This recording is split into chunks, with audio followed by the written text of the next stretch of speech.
Iago Souza aqui na área, analista de varejo da Genial, e hoje eu vim falar aqui sobre Casas Bahia, que aí nos últimos 2 dias teve alguns relatórios publicados. A gente fez um relatório ali falando sobre a possibilidade de conversão da dívida ali em ações na quarta-feira à noite, e aí na quinta-feira à noite, após o pregão, teve aí uma surpresa de que essa conversão de fato vai acontecer e ela foi antecipada.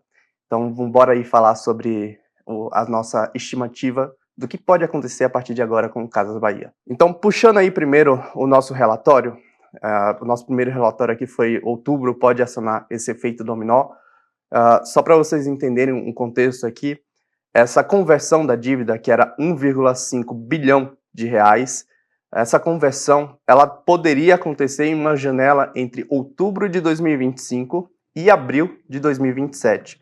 Então, basicamente, essa 10ª debênture, a segunda série da 10ª debênture, ela era composta por credores como o Banco do Brasil e o Bradesco. E aí, os dois bancos, eles poderiam acionar essa conversão e transformar todo esse valor em equity da empresa. Por que isso era vantajoso, tá? Nosso relatório aqui, a gente fez um estudo completo, inclusive usando simulação de Monte Carlo, para entender qual que seria feita essa opção, quanto que possivelmente poderia ser feito o preço de conversão, porque ele é definido já pelo contrato, seria 80% do volume ponderado ali dos últimos 90 dias, então a gente fez uma simulação baseada na volatilidade histórica da Casas Bahia, e a gente chegou aqui dentro dessa janela de conversão que o preço médio seria ali ao redor de 3,50, então esse seria o preço de conversão. E aí, nesse preço médio, isso geraria o quê? Geraria uma baita diluição. Seria uma diluição de quase 82% dos acionistas atuais. Quem são os acionistas atuais de Casas Bahia? Fora as pessoas físicas, existe um bloco de controle que é da família Klein. Então, basicamente, ali existe um bloco de controle de 22% e eles seriam fortemente diluídos caso os bancos resolvessem converter essa dívida. Mas aí você pergunta, por que o banco aceitaria converter a dívida? Para que o Banco do Brasil e o Bradesco queria ter exposição em Casas Bahia? O ponto é o seguinte, vamos lá. Os dois bancos, ele possuem uma exposição muito maior do que apenas a debênture. Então, eles fazem antecipação de recebíveis, eles têm essa exposição de 1,5 bilhões de reais em Casas Bahia. Então, qualquer cenário de insolvência de Casas Bahia, quem sairia perdendo? Os bancos. Então, nesse sentido, essa estratégia de conversão, ela vinha muito mais para defender o patrimônio dos bancos, evitar uma perda ainda maior. Então, isso seria positivo para os bancos e seria positivo também para Casas Bahia, já que ela iria conseguir desalavancar financeiramente, já que esse 1,5 bilhão de reais, ele sairia do passivo e entraria no patrimônio líquido ali como equity. Não entraria efeito caixa aqui, é apenas uma mudança contábil de um lugar para o outro, mas a alavancagem financeira ela ficaria muito melhor. E aí, ontem à noite, fomos surpreendidos aí por esse fato relevante que a Casas Bahia apresentou, que era a antecipação dessa conversão. Vale lembrar que quem segue aqui o nosso relatório, nossa plataforma do Genial Analisa, pegou isso em primeira mão e teve tempo de conseguir operar antes que a notícia chegasse no mercado hoje, nessa sexta-feira. A ação chegou a subir 25%, mas ela foi devolveu para 12% ao longo da tarde e agora tá subindo um pouco menos, ao redor ali de 5%. Eu não sei até onde vai até o final do pregão. Estamos gravando aqui no meio da tarde dessa sexta-feira. Mas o ponto eu até me surpreendi com essa performance de Casas Bahia hoje positiva, porque na prática, vamos ser sinceros, uma diluição de 82%, que seria esse cenário que a gente estava travando ali, não é bom para ninguém. Ninguém quer ser diluído. O minoritário não quer ser diluído em 82%, mas é muito positivo para Casas Bahia. Então, de fato, isso para a tese aqui, existe uma reprecificação de risco que a gente vai falar mais adiante. Mas aqui a gente foi surpreendido por esse fato relevante e algumas coisas mudam em relação ao que a gente estava projetando, tá? A primeira coisa aqui que muda em relação ao que a gente estava projetando é em relação aos bancos. Porque em nossa simulação, ali a gente admitia que o Banco do Brasil e o Bradesco, eles iam se tornar controladores. Então, no cenário que não houvesse follow-on depois dessa conversão de debênture, os bancos iam ter uma participação de quase 40% cada banco. Então, não faz sentido ele ter tanto controle sobre uma empresa assim. E o que a gente pensou? Opa, como que a gente pode reorganizar isso daqui? E se Casas Bahia fizer um follow-on para os acionistas que não puderam converter, porque não participaram dessa segunda debênture ali, dessa segunda série da debênture? Então, se ele fizesse um follow-on para eles darem a oportunidade para outros acionistas recuperarem participação na empresa. Então, ele mataria 2 coelhos numa cartada só. Então, basicamente, a gente simulou um cenário que eles fizessem um follow-on de 1 bi de reais, e aí a família Klein, ela voltaria ao bloco de controle ali que ela tinha em 22%. E aí seria ótimo, porque ela pegaria 1 bi de real e ela amortizaria parte da dívida. Então, seria tipo o melhor dos cenários para Casas Bahia. Só que, no fato relevante, o que aconteceu? Basicamente, os bancos credores, eles vão vender essa debênture para um terceiro que ainda ninguém sabe quem é. Então, esse terceiro, ele vai ter total exposição, total controle de Casas Bahia. Então, basicamente, ali ele vai ter esse 80% do controle, que pode ser vendido em mercado aos poucos. É um lock-up que é escalonado, então a conversão ainda acontece ao longo de junho, tá? E não se sabe o preço de conversão ainda de fato, porque ela ainda não começou, mas ela acontece a partir de junho e ali no primeiro mês você pode vender a mercado 10%, e isso vai aumentando progressivamente, até que no 16º mês o controlador, se ele desejar, ele pode vender as ações a mercado inteiramente, tá? Essa foi a primeira diferença em relação ao cenário que a gente projetou e a realidade. A outra diferença que foi em relação a esse follow-on, tá? Que, novamente, a gente não acredita que iria acontecer nesse cenário de 1 bi que a gente projetou. Pode acontecer em um valor menor, nada impede, mas esse cenário de 1 bi aqui completamente à parte, tá? E o que isso impacta? A gente projetou ali o cenário bull case, que eu vou voltar ali para mostrar para vocês direitinho qual que é o cenário bull case para Casa Bahia, mas esse 1 bi, ele ajudaria a amortizar a dívida, consequentemente, amortizando dívida, menos juros a serem pagos, certo? Menos juros a serem pagos, então o EBITDA de Casas Bahia, que hoje está subindo bastante, tá ali ao redor de 9%, ele basicamente seria quase que convertido para a última linha, para o bottom line ali. Então, a gente acreditava que nesse cenário, em 2027, Casas Bahia ia ter próximo a um break-even. Então, conseguindo ali já ter quase um lucro líquido. Em 2028, ali em diante, ela conseguia lucro líquido e conseguia geração de caixa, o que é importante para a tese aqui, tá? A terceira diferença foi em relação aqui à carência de juros, porque aqui com essa antecipação da segunda série, eles fizeram um reperfilamento do primeira série. Então, basicamente, a primeira série agora, que antes tinha carência de juros e carência de principal em novembro de 2026, isso foi adiado por mais um ano. Eles conseguiram um prazo maior aí para novembro de 2027, o que dá uma certa folga financeiramente para que Casas Bahia, durante esse período, ela consiga, de fato, gerar caixa para que, quando chegar em 2027, a dívida não seja novamente um problema, porque aí voltaríamos para estaca zero, tá? E a quarta e última diferença aqui é em relação ao cash sweep. Isso daqui eu achei... Tem alguma coisa por aqui.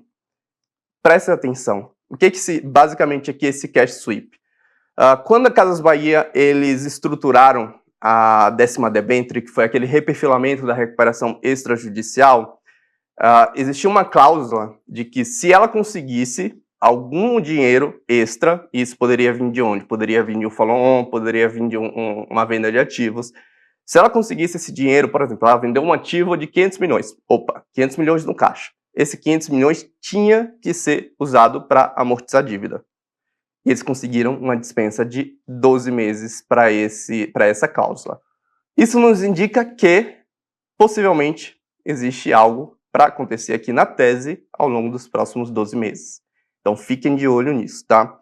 Mas vamos falar agora sobre a questão do nosso cenário, porque aqui a gente tinha traçado, né, qual que seria o preço de conversão, qual que seria a diluição, mas aqui na segunda parte do nosso relatório, que está bem completo, e eu convido você para dar uma olhada no nosso relatório, a gente abraçou de fato. E se o mercado inteiro estiver precificando Casas Bahia de uma maneira errada? Todo mundo aqui está avesso ao risco, ninguém quer enxergar aqui o cenário que Casas Bahia pode dar certo. Então, e se a gente de fato abraçasse esse outro lado? Então foi exatamente esse exercício de um cenário hipotético de que Casas Bahia poderia dar certo que nos levou a fazer esse relatório. E aí, o que a gente considerou a partir daqui? A gente fez todo um estudo, né, um cenário à parte, que não é o nosso cenário ainda base, é um cenário otimista, mas nesse cenário otimista, o que acontece? Casas Bahia, eles estão conseguindo aumentar as margens de rentabilidade, tá?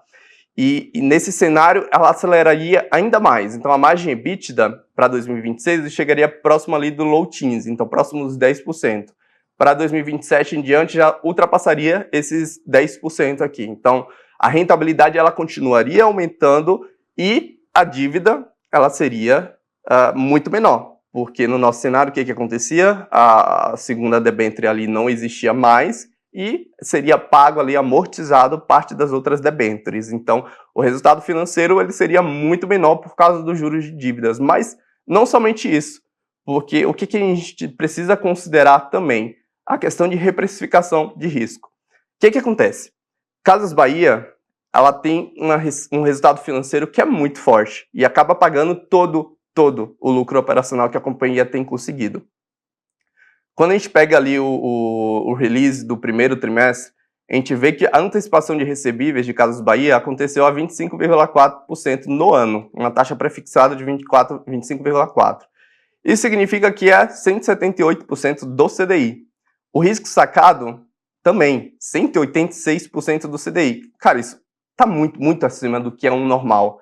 E tudo bem, a Casas Bahia é um ativo de risco, imagino que as instituições financeiras por trás disso, eles embutem um prêmio de risco muito maior, exatamente por conta disso. Mas no cenário que Casas Bahia consegue diminuir essa alavancagem, consegue pagar suas dívidas, consegue de fato conseguir aumentar a rentabilidade operacional, então esses valores eles tendem a convergir para um valor justo, valor de mercado. Então qual que é o valor justo de mercado aqui? Seria 110% de CDI para antecipação de recebíveis, 130% do CDI para risco sacado. E se ela fosse fazer uma captação nova, um CDI abaixo de 1,3 de spread. Então assim, nesse cenário, Casas Bahia teria um resultado financeiro muito menor do que ela tem hoje. E aí, de fato, a gente teria aquele cenário de break-even ali em 2027 e de lucro a partir de 2028. Porém, aqui tem vários pontos que precisam ser abertos. Porque hoje, Casas Bahia, ela investe o mínimo possível. Quando a gente olha para o CAPEX, é cerca de 29% da depreciação. Então, assim, isso não é sustentável a longo prazo. E a gente entende que ela está numa situação de caixa muito limitado e ela precisa escolher, opa, eu preciso sobreviver a esse cenário para que, quando eu sobreviver, eu possa voltar a investir na minha operação. Então, esse CAPEX de 29% da depreciação aqui, isso aqui tende a normalizar também, tá? Para perto de 100% aqui. E aqui a companhia pode investir mais em reestruturação de lojas, mais em abertura de lojas também, porque hoje não está abrindo. Abriu uma loja no primeiro trimestre, que foi a sede deles, mas eles podem voltar a abrir uma loja com um time mais seletivas. E o último ponto que a gente chama aqui no nosso relatório que são riscos, né? E claro, a gente precisa deixar isso claro, porque o nosso cenário hipotético foi dado, é esse daí. Nesse cenário hipotético, Casas Bahia deveria valer pelo menos 7,50, o que seria um upside de 83% em relação à data que a gente fez esse relatório. Mas quais são os riscos aqui? Primeiro ponto, inadimplência. Casas Bahia está acelerando muito crédito, a carteira de crédito está crescendo mais do que 15% ano contra ano, e se isso não for bem controlada, e está sendo bem controlada, pelo menos até este momento, mas se essa inadimplência ela dá uma escorregada para o segundo semestre, porque ninguém sabe o que vai acontecer no segundo semestre, a situação macro ela está muito incerta em relação a como é que vai ser as vendas no segundo trimestre, no segundo semestre, como é que a inadimplência vai se comportar. Se isso aqui dá uma escorregada, aqui atrasa a questão de rentabilidade operacional. Então esse é o primeiro risco.